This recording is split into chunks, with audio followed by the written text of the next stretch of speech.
Hello students, today we will solve the case study of chapter 2 because many students are asking about this. So here I am going to explain the case study of chapter 2. So in your textbook on page number 37, question number 3, we have 3 case studies. So we'll take them one by one. So first case study is the balance sheet of Donald Company for the year 2018-19 reveals equity share capital of rupees 25 lakhs and retained earning of rupees 50 lakhs. So here the question is कि Donald company के अंदर 2018-19 में उनकी capital थी 25 lakhs और retain earning थी 50 lakhs. So on the basis of this we have 3 questions. So question number 1, is the company financially sound? Yes, the company is financially sound because the retained earning is double of the capital of the company. So it means जिस company की capital से double उसकी retain earning है तो obvious है वो company की financial condition काफ़ी स्ट्रॉन्ग है. तो answer to A is yes. And question B, can the retain earning be converted into capital? क्या रिटेन अर्निंग को कैपिटल में कन्वर्ट कर सकते हैं? Again yes, the company can convert its retain earning into capital. कैसे कर सकती है? Company will issue the bonus share, जो आपको चैप्टर में एक्सप्लेन किया था कि कैपिटलाइजेशन ऑफ प्रॉफिट्स. तो ये इसको क्या बोलते हैं? बोनस शेयर इशू करने से कंपनी अपने रिजर्व्स को कन्वर्ट कर लेती है कैपिटल में. तो बी पार्ट का आंसर क्या है कि yes, company can convert their retain earning into capital. Now question number C, what type of source retain earning is? Retain earning कैसा सोर्स है? सेल्फ फाइनेंसिंग है, तो ये इंटरनल सोर्स है फाइनेंसिस का. करेक्ट. तो तीनों का आंसर आपको क्लियर हो गया.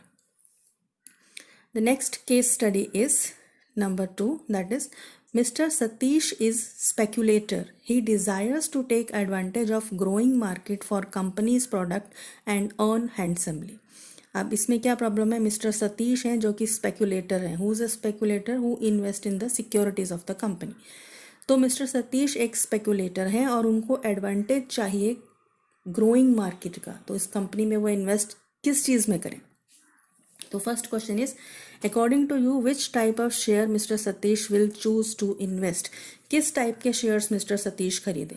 तो बट ऑब्वियस है, मैक्सिमम इनकम हमें कौन से शेयर से मिलता है? इक्विटी शेयर से. तो मिस्टर सतीश को किस में इन्वेस्ट करना चाहिए? इक्विटी शेयर्स खरीदने चाहिए उनको, और उसके साथ साथ वो अपनी ग्रोथ कर सकते हैं मार्केट की ग्रोथ के साथ साथ. Correct.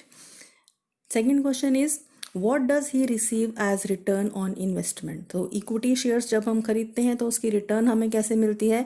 In the form of dividend. तो उनको कैसे मिलेगी?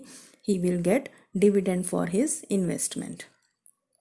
सी is, state any one right which he will enjoy as a shareholder. अब शेयर होल्डर्स के क्या क्या राइट्स होते हैं? सबसे मेन राइट उनका क्या है?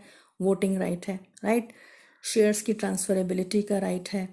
मैनेजमेंट में इंटरफेयर करने का राइट है. तो इसमें से कोई भी राइट आप लिख सकते हैं. अकॉर्डिंग टू मी सबसे important right is voting right. So we can write voting right here.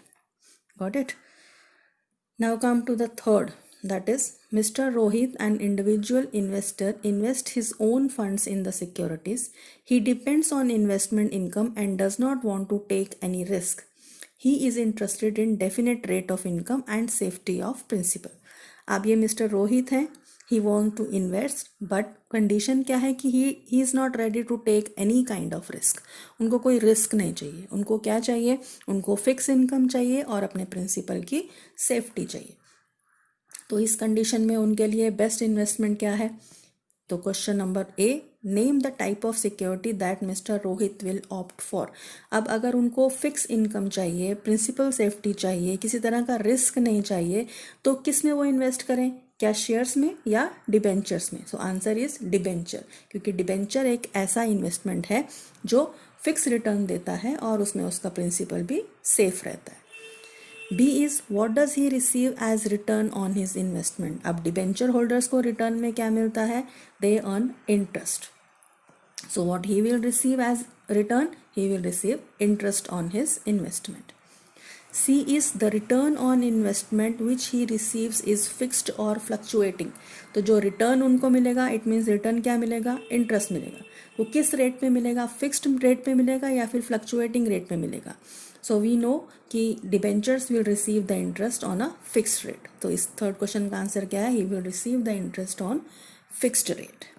Correct. तो ये तीनों केस स्टडीज़ के आंसर मैंने आपको एक्सप्लेन कर दिए.